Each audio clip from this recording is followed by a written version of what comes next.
Why do you want to work out? What is your goal? The most important thing is that you have a vision, that you have a goal. Because without that vision and without that goal, again, you're drifting around and you're never going to end up anywhere. People don't become successful just by accident. Maybe the guy that found gold in California and started the gold rush, but don't count on that. That's the one in a lifetime kind of a situation. So you got to really have a specific goal. And to me, to have that vision that I want to be Mr. Universe, that I want to be the greatest bodybuilder of all time. That was a great vision, and that specifically to look like Reg Park and to be up there on that stage and to lift the trophy overhead and to win the championship over and over and over again. So that was a great goal. You have to have a goal. Now, it doesn't have to be that specific goal, but it has to have some goal. This is why I always recommend to people, sit down, take your time, and start thinking about, why do you want to work out? What is your goal? And that can be as crazy as it is. It could be, I want to impress girls. If that's your goal, so be it, but it motivates you. It could be that you're emulating a certain, bodybuilder or a certain football player, a certain boxer, whatever it is. Have those pictures put all over the wall like I did when I was a kid. I put pictures of Reg Park and of Sonny Liston, of boxers and of Ali and of powerlifters and weightlifters all over my bedroom, wall. So that every day when I go to sleep, every day when I wake up, I look at those pictures and they motivate me. You need that motivation, and then therefore you have this kind of imprint in front of you all the time, and you know exactly what you're chasing. People always come up to me and says, why are you smiling? You're working out 5 hours a day. You're doing the same as the other guys, but the other guys have a sour face. They're pissed off that they have to do another rep or another set or something. I looked forward to another 1,000 reps of sit-ups. I looked forward to another 500 pounds of leg press or squat. I looked forward to doing more and more curls until my arms fall off. Why? Because I knew that every rep that I did and every set that I did and more weights that I lifted, I get one step closer to turning that vision into reality. So I was turned on by that. I was excited. I couldn't wait to get to the gym.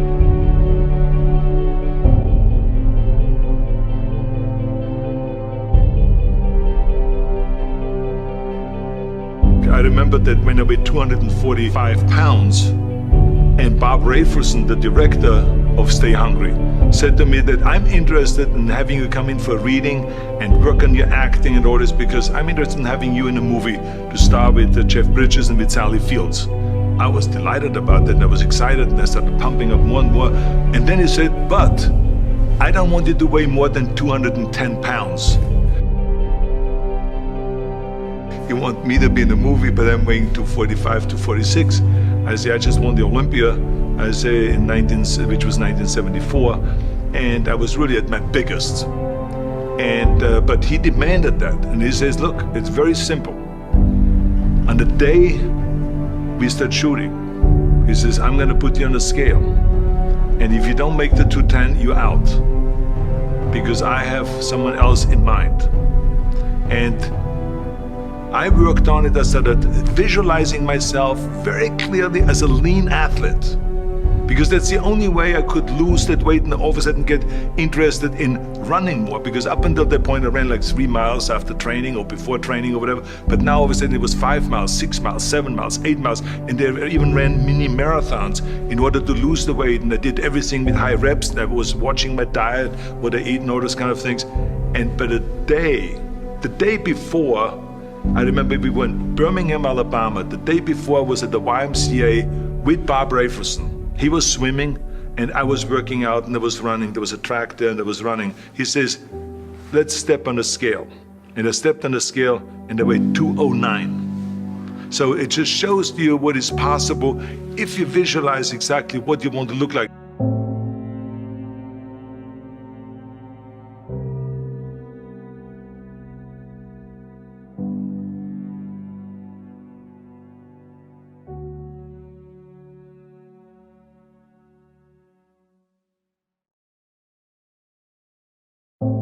And there was no room for any kind of like, well, I can't get my act together or anything like this, because there's only a certain amount of time. But the key thing again is have the clear vision.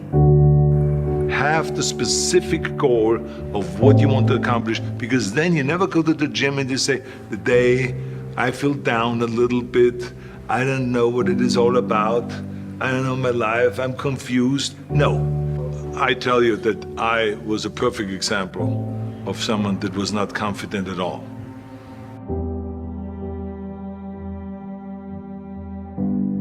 I mean, when I was a kid, I was just like any other kid. I had my hang-ups and problems and all this.